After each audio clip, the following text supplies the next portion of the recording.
Until President Trump returned to office in January, the bloody and broken Biden status quo was to endlessly force American taxpayers to fund Ukraine no matter the cost, no matter how long it takes, and no matter how many lives were lost. There is no denying that Biden's America Last foreign policy moved the world further away from peace.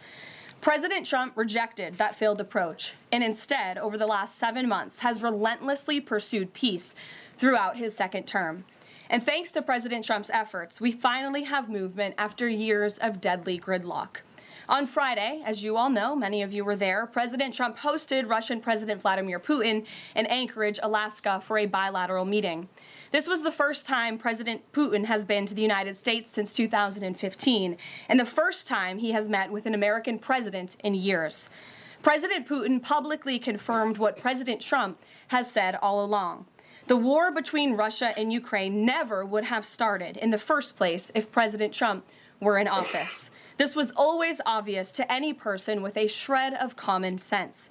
Just look at what took place during the last 4 administrations. Under George W. Bush, Russia invaded Georgia. Under Barack Obama, Russia took Crimea. Under Joe Biden, Russia invaded Ukraine.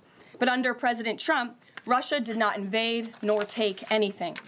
President Trump is the only president this century, Republican or Democrat, who has held Russia in check and ensured peace in Europe. That's because Russia has always greatly respected President Trump and his peace through strength foreign policy approach. But overall, the bilateral talks in Alaska were very productive, and multiple key points were agreed to between the two leaders that truly opened up the door for Phase 2 discussions, which took place yesterday here at the White House, within 48 hours of that meeting in Anchorage, I may add. As you all know, there were many European leaders here, as well as Ukrainian President Zelensky. They all traveled here to meet with President Trump to maintain the momentum and work toward a lasting peace. Across the board, every leader credited President Trump for his decisive leadership that has reignited the dialogue in hopes of finally bringing this war to a peaceful conclusion. Information. Truth is freedom. Is Newsmax. It's real news for real people.